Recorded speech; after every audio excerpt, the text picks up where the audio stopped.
Good morning, my crafty friends. It's Mel and Pat the Pointer.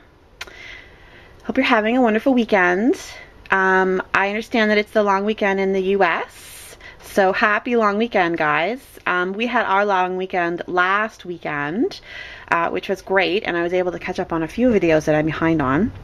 Trying to catch up on some more this weekend, and I've been tagged by Crafty Adriana. Hi, Adriana. How are you? To show my hoard, which is kind of funny because most of my craft supplies include a hoard part of it. So my bling has a hoard part of it. My stickers, there's, you know, stuff I hoard, and I don't have a lot of ribbons, but I definitely hoard some ribbons. I've had a few for a long time. So I thought I'd show you something today that I never ever use, that is a real hoard that's in the vault that I have had for a long time. And it's something I love. I don't know if it's very exciting to very many people. And I also like to say, Pat would like to say, that it's probably a really good idea if you comment on this video today.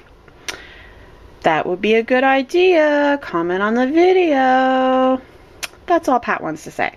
So I'm going to show you my secret hoard.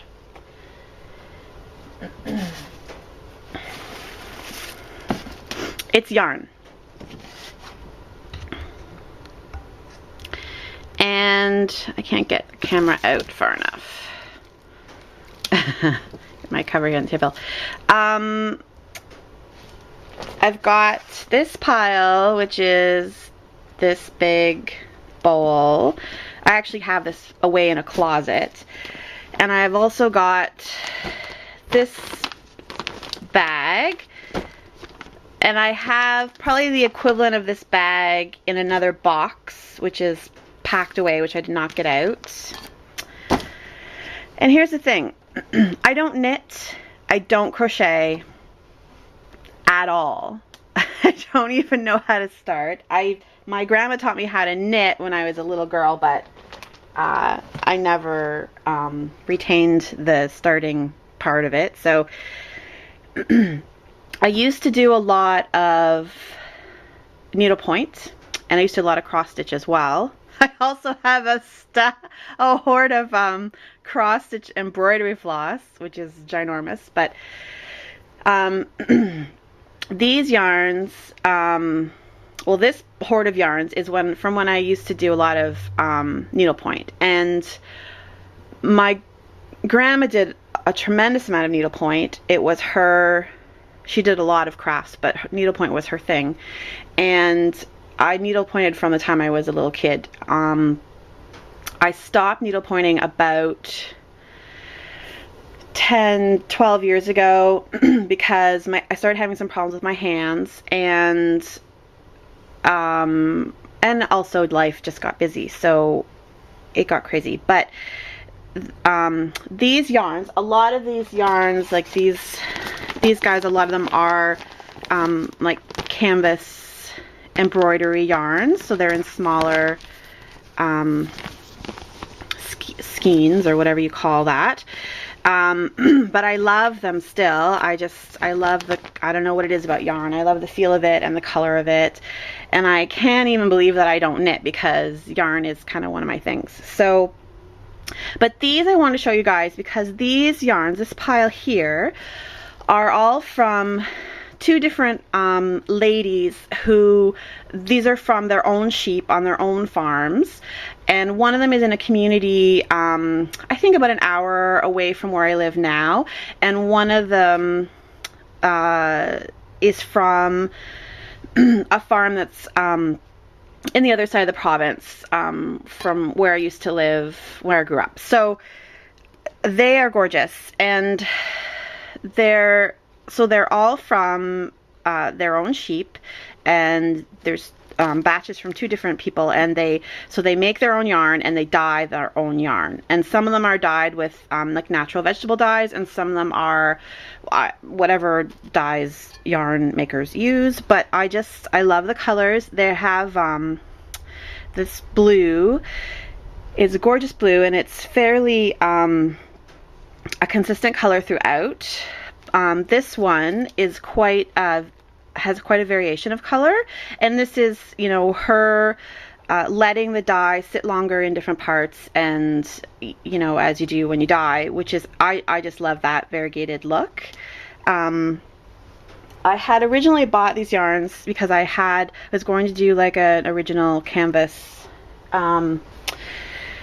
for my grandma, and then so that would have been before 1999, and then she had passed away. So I you know how it is, you lose your mojo for some of these projects when your reason for starting them isn't there anymore.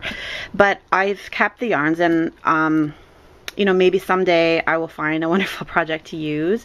And I've thought a few times about using some of them in some of the scrapbooking projects that I do, you know, at the end of a tag or something. But I just haven't been able to bring myself to get into these you know, beautiful piles. So I'm sharing, and I am going to try to use some of these guys. This is some cream.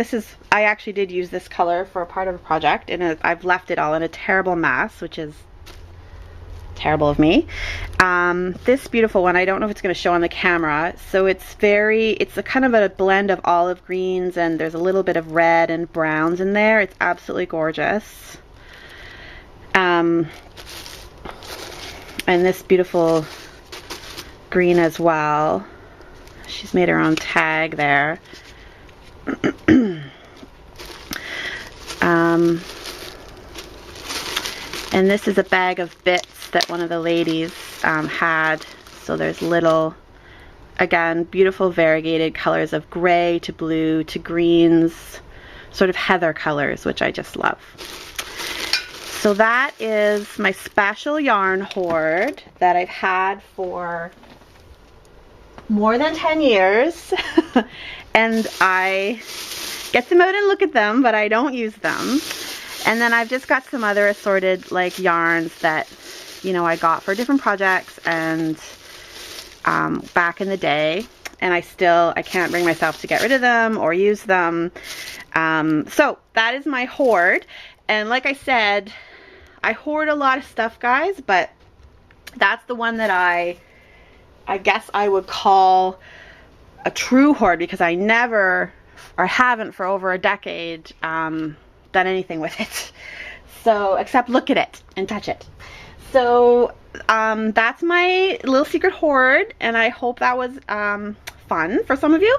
And again, I'd like to mention that it's probably a good idea if you make some sort of comment. You know, it doesn't have to be about the yarn. It can just be a hello or whatever.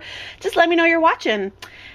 And that would be a great idea. Pat says you really want to comment on this video. So guys, I hope you have a great day, and I will see you soon. Bye. Thanks so much, Adriana, for tagging me. That was awesome for me to get those out and to admit my little hoard secret. Bye, guys.